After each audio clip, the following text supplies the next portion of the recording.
안녕하세요. 이 영상은 AI 기술로 제작되었습니다. 머리도 좋고 아는 것도 많습니다. 심지어 열심히 살기까지 합니다. 근데 돈이 없습니다. 뭔가 안 풀리고 10년째 제자리입니다. 그 사람한테 왜 그러냐고 운이 물어보세요. 없었어. 운이 없어서래요. 세상이 그렇다고 합니다. 나는 원래 이렇다고요. 주변에 이런 사람 한 명쯤은 있지 않으세요? 근데 있잖아요. 그 사람 혹시 본인 아닙니까? 지하 주차장에서 시동만 켜놓고 있는 차를 본 적 있으세요? 엔진은 돌아가고 있습니다. 에어컨도 켜져 있고 음악도 나옵니다. 그런데 차는 한 1cm도 움직이지 않습니다. 기름은 계속 타들어가는데 이동거리는 제로. 지금 많은 분들의 인생이 딱 이 상태입니다. 나는 준비만 되면 바로 시작할 사람이야. 들을 때는 그럴듯합니다.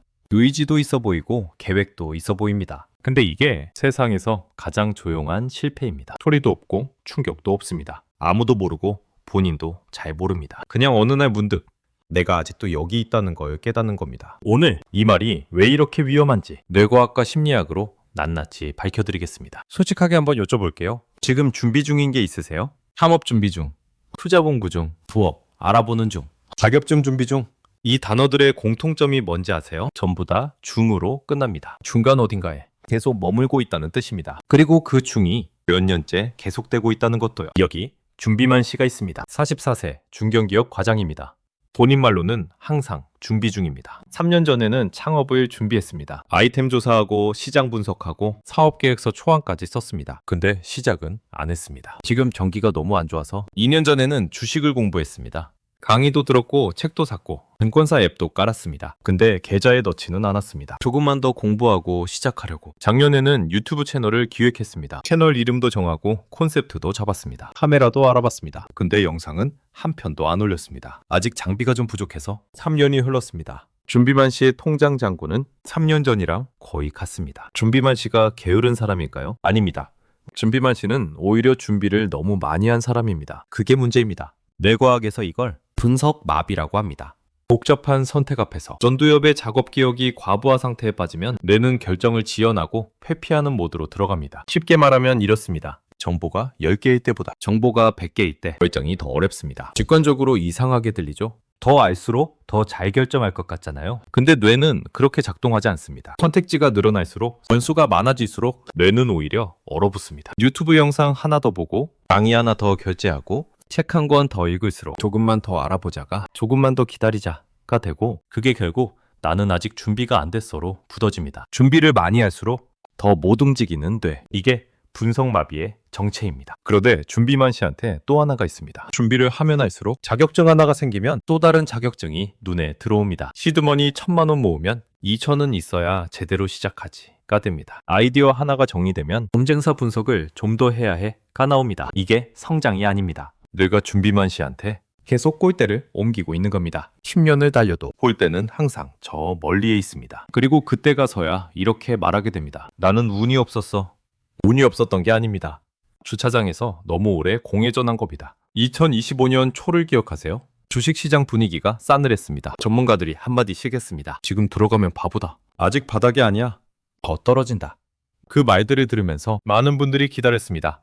그런데 그때 어딘가에 누군가는 그 싸늘한 분위기 속에서 조용히, 아주 조용히 밤기 시작했습니다. 지금 이 순간 그 사람 자산이 어떻게 되는지는 굳이 말씀 안 드려도 아실 겁니다. 그 사람이 특별히 더 많이 알았을까요? 더 완벽하게 분석했을까요? 아닙니다. 그 사람도 무서웠습니다. 확신도 없었습니다. 차이는 딱 하나였습니다. 주차장 출구 쪽으로 차를 움직였냐 안 움직였냐 그게 전부입니다. 주변을 한번 떠올려 보세요. 딱히 나보다 더 똑똑하지도 않고 나보다 준비가 덜 된 것 같았는데 어느 날 보니까 사업 하나 차려서 잘 굴리고 있고 자산이 조금씩 불어나 있고 뭔가 다른 삶을 살고 있는 사람. 그 사람이 특별히 용감했을까요? 아닙니다. 그 사람도 분석이 마비됐었고 지금 이대로가 편했고 타이밍이 맞는지 확신도 없었습니다. 근데 딱 하나가 달랐습니다. 주차장 출구 쪽으로 차를 움직였다는 것. 조마조마하면서 두근거리면서 그래도 어쨌든 움직였다는 것. 2010년에 치킨집 차린 사람한테 그때 타이밍 보고 시작했냐고 물으면 뭐라고 할 것 같아요? 그냥 더 이상 못 기다리겠어서 시작했다고 합니다. 2015년에 유튜브 시작한 사람도 그냥 해보자 싶었다고 합니다. 완벽한 타이밍을 보고 시작한 사람은 사실 거의 없습니다. 근데 나중에 돌아보면 다들 그때 타이밍이 좋았다고 합니다. 타이밍은 시작한 사람에게만 사후에 붙여지는 이름입니다. 기다리는 사람한테는 타이밍이 영원히 보이지 않습니다. 그럼 왜 우리는 알면서도 못 움직이는 걸까요? 의지가 약해서일까요? 성격이 소심해서일까요? 아닙니다. 당신의 뇌가 당신을 속이고 있기 때문입니다. 세 가지 이유가 있습니다. 첫 번째, 현상 유지 편향입니다. 우리 뇌는 변화 자체를 손실로 인식합니다. 행동경제학자 데니얼 카너먼의 연구에 따르면 사람은 100만 원을 얻었을 때의 기쁨보다 100만 원을 잃었을 때 고통을 2배 이상 강하게 느낍니다. 그래서 뇌는 기본적으로 지금 이 자리를 지키려는 방향으로 살게 돼 있습니다. 월급이 적어서 불만입니다. 근데 이직은 안 합니다. 사업 아이디어가 머릿속에 있습니다. 근데 시작은 안 합니다. 왜냐고요? 움직이는 순간 지금의 익숙한 현실이 깨집니다. 불편한 현실보다 익숙한 불편함을 더 선호하는 뇌. 이게 여러분의 주차장 안에 붙잡아두는 첫 번째 이유입니다. 두 번째, 부작위 편향입니다. 이건 좀 더 무서운 개념입니다. 사람들은 어떤 행동을 해서 얻는 손실보다 아무것도 하지 않아서 발생하는 손실에 훨씬 더 관대합니다. 100만 원을 투자했다가 잃는 건 인생의 종말처럼 느낍니다. 근데 아무것도 안 하고 10년의 세월을 날리는 건 그냥 좀 아쉬웠네 정도로 생각합니다. 준비만 씨가 3년 동안 준비만 하면서 실제로 잃은 게 뭔지 아세요? 시간, 기회, 그 기간 동안 만들 수 있었던 경험. 그런데 준비만 씨는 그걸 손실로 느끼지 않습니다. 뭔가를 시도했다가 실패하면 그건 내가 잘못한 겁니다. 근데 아무것도 안 하면 내가 잘못한 게 아닌 것 같습니다. 그냥 타이밍이 안 맞았다고, 환경이 그랬다고 말할 수 있으니까요. 뇌가 준비만 씨한테 가장 편한 거짓말을 허락하고 있는 겁니다. 세 번째, 확증 편향입니다. 뇌는 자기가 믿는 것을 확인해주는 정보만 골라서 받아들입니다. 나는 아직 준비가 안 됐어 라고 생각하는 순간 뇌는 그걸 증명하는 증거만 찾기 시작합니다. 주변에 실패한 사람이 눈에 들어오고 리스크를 경고하는 뉴스가 귀에 꽂히고 그거 쉽지 않아 라는 말이 유독 기억에 남습니다. 반대로 성공한 사례는요? 저 사람은 운이 좋았던 거야. 나랑은 달라. 특별한 경우지. 이렇게 걸러냅니다. 뇌가 스스로 움직이지 않을 이유를 매일 수집하고 있는 겁니다. 준비만 씨 이야기로 다시 돌아오겠습니다. 준비만 씨가 창업을 준비하다가 주변에서 자영업 폐업 뉴스를 봤습니다. 역시 지금은 아니야. 주식을 공부하다가 손실봤다는 지인 얘기를 들었습니다. 그러니까 내가 더 공부해야 한다고 유튜브를 기획하다가 조회수 0인 채널들을 봤습니다. 장비가 더 좋아야 하는 거 아닐까? 매번 다른 이유지만 원론은 항상 같습니다. 아직 아니야. 준비만 씨의 뇌가 준비만 씨를 위해 열심히 일하고 있는 겁니다. 주차장에서 나가지 않아도 되는 이유를 매일 착실하게 쌓아가면서요. 그럼 부자의 뇌는 어떻게 다를까요? 가난한 뇌는 멈춰 있을 때 이런 생각을 돌립니다. 만약 실패하면 어떡하지? 사람들이 뭐라고 할까? 지금 매 상황에서 가능하긴 한 건가? 부자의 뇌는 멈춰 있을 때 이런 생각을 돌립니다. 이게 되면 다음은 뭐지? 일단 해보면 뭘 알게 될까? 최악이어도 내가 잃는 게 뭐가 있지? 같은 상황인데 한쪽은 위협을 시뮬레이션하고 한쪽은 기회를 시뮬레이션합니다. 그리고 뇌는 자기가 시뮬레이션하는 방향으로 몸을 움직입니다. 결정적인 차이가 하나 더 있습니다. 부자의 뇌는 실패를 출발 전에 보지 않습니다. 움직이면서 처리합니다. 가난한 뇌는 출발 전에 실패를 먼저 봅니다. 그리고 그 장면에서 멈춥니다. 주차장 비유로 다시 돌아오겠습니다. 가난한 뇌는 출구 지도를 완벽하게 외운 다음에 차를 움직이려 합니다. 부자의 뇌는 일단 차를 움직이면서 출구를 찾아갑니다. 어느 쪽이 먼저 주차장을 빠져나올까요? 여러분 주변에 부자의 뇌를 가진 사람이 한 명쯤 있을 겁니다. 그 사람 처음부터 잘 됐을 것 같으세요? 아닙니다. 그 사람도 처음엔 틀렸습니다. 잘못된 판단도 했고 돈도 날린 적이 있고 참피당한 적도 있습니다. 근데 그때마다 뭐라고 했는지 아세요? 아, 이렇게 하면 안 되는구나. 그리고 다시 움직였습니다. 가난한 데는 실패를 증거로 씁니다. 내가 안 되는 이유의 증거로요. 부자의 뇌는 실패를 재료로 씁니다. 다음에 더 잘 되기 위한 재료로요. 같은 실패인데 해석이 다릅니다. 그럼 여기까지 오셨으면 이런 생각 드실 겁니다. 알겠어. 근데 그래서 어떻게 하라고? 맞습니다. 뇌가 왜 공회전하는지 아는 것만으로는 차가 움직이지 않습니다. 지금 바로 출구 찾는 법. 자, 이제 처방입니다. 먼저 한 가지만 짚고 넘어갈게요. 많은 분들이 이렇게 생각합니다. 나는 의지가 약해서 못하는 거야. 나는 원래 이런 사람이야. 아닙니다. 여러분이 못 움직이는 건 의지가 약해서가 아닙니다. 뇌가 잘못된 명령을 내리고 있어서입니다. 그리고 잘못된 명령은 바꿀 수 있습니다. 처방, 첫 번째.